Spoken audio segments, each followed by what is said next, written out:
My name is Mr. Ishengoma. Today we are going to look at bounds. Now, we want to first understand a bit of bounds. Bounds actually stand for the lower limit and the upper limit. Lower and upper limit come from rounding off. When a number has been rounded off, for example, if we had 125 and we say round off 125 to nearest tens here, we shall get 130. But if I ask you what value was 130 before rounding off, it will be clearly known as 125 just because you can see it here. And the opposite is if I give you that after rounding off, the number is 120. And I tell you to tell me what was it before. It will be impossible for you to tell me because we don't have the number. Therefore, there are so many possible outcomes for what was 120 before. For example, 119 is a possible answer. 122 is a possible answer. 124 is a possible answer. And so on and so forth. Now, because this number, if you don't know what it was before, it will have so many possible outcomes. Sometimes it will be difficult for you to list all of them down. Therefore, if the number was already rounded off and we want to know what it was before, we shall mainly concentrate on finding the limits, the smallest possible limits and the biggest possible limit. And this is the cause for us to study bounds. Now, we are going to look at how do we get lower bound and how do we get the upper bound. Let's look at the following examples. Number 1. The length of a road is 16 kilometers to the nearest kilometer. Now, 16 kilometers to the nearest kilometer, this means the number 16 has already been rounded off to the nearest kilometer. To the nearest kilometer means nearest ones. So, I will get 1. I will divide 1 by 2 to get 0.5. After getting 0.5, then I will take my value 16.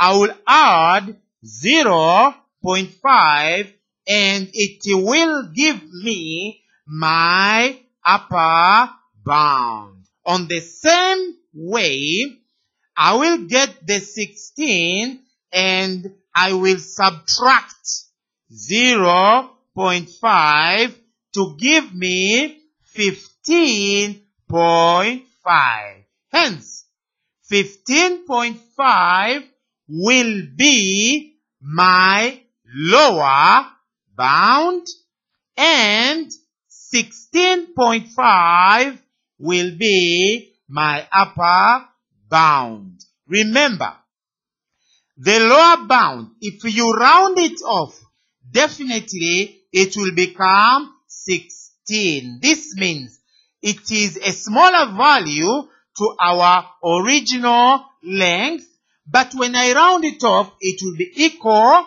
to my length. But when you look to my upper bound, if you round it off, it goes to 17. But remember, my given length is 16. This means my upper bound will never be equal to my length. Hence, it will always be greater than my length. This is how we get the upper bound and how we get the lower bound, and this is how we represent it in the inequalities to show that our upper bound is never equal to our already rounded off value. Let's look at the second example. The height of a room is 2.7 meters to nearest 1 decimal. To nearest 1 decimal means 0.1. When I divide 0.1 by 2, it gives me 0.05. And when I get this splitted value, when I add it to my given number, it will give me my upper bound.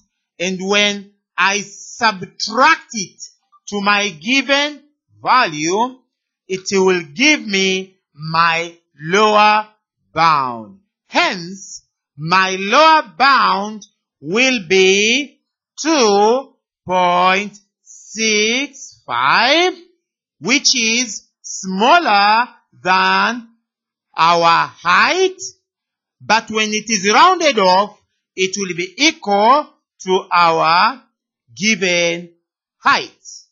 And our upper bound will be 2.75, which is greater than our given height. And when it is rounded off, it will always be bigger than our height. Let's look at the third example. The length of a river is 300 kilometers. To the nearest hundreds, find bounds. Look at this statement here. To nearest hundreds. Once you see hundreds, it means 100. But when you divide 100 by 2, it gives us 50. Therefore, I will take my 300. When I add 50, it gives me upper bound. When I subtract 50, it gives me my lower bound. So, 300 minus 50 will give me 250. Remember, 250 is smaller than our given length, but when we round off, it will become 300. That will be equal to our length. But our upper bound will be 350. 350 is bigger than our length. But when you round it off, it will become much bigger. Hence, it will never be equal. This will be our lower bound, and 350 will be our upper bound. Let's look at our final example. The depth of a pit is 4.12 meters. To the nearest hundredth. When we talk about hundredth, we are talking about 0.01. When I divide 0.01 by 2, it will give me 0.005. This means if I am given 4.12, and if I add my splitted value 0.05, I get the upper bound. And if I subtract 0.05, I get my lower bound. Hence, my lower bound will be 4.115 after subtracting, and this will be lower or equal to my depth. And the depth will always be smaller than 4.125. This is how we find the lower bound and how we find the upper bounds of already rounded off number. Thank you for watching. My name is Mr. Ishengoma.